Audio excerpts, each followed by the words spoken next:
Hello दोस्तों, नमस्ते। एक समय की बात है, एक रीना नाम की लड़की अपने माता पिता के साथ रहती थी। वह अपने माता पिता की इकलौती बेटी थी। उसके माता पिता उससे बहुत प्यार करते थे, इसलिए वह जो भी मांगती थी उसे लाके देते थे।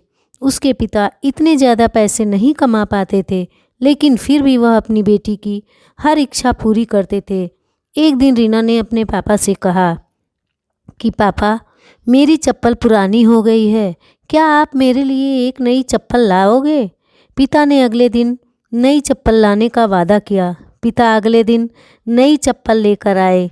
रीना नई चप्पल देख बहुत खुश हुई और चप्पल पहनकर पूरे दिन मोहल्ले में उछल कूद करती रही। शाम को वह घर आई और चप्पल उतार कर सो गई। अगली सुबह रीना वह चप्पल नहीं पहनती है और अपनी पुरानी चप्पल पहनकर खेलने चली जाती है। मम्मी से कह के जाती है कि मम्मी, मुझे यह चप्पल पसंद नहीं है, मैं अपनी पुरानी चप्पल ही पहनूंगी। उसकी ये बात उसके पापा सुन लेते हैं। इतने में रीना बाहर खेलने भाग जाती है। रीना के पिता उसके पीछे गए और उसे अपने पास बुलाकर कहा कि बेटा, अगर तुम्हें नई चप्पल नहीं पहननी थी तो तुमने क्यों मंगवाई और तुमने उसे कल पूरे दिन पहन कर रखा। अब वह इसे वापस दुकानदार को भी नहीं दे सकते।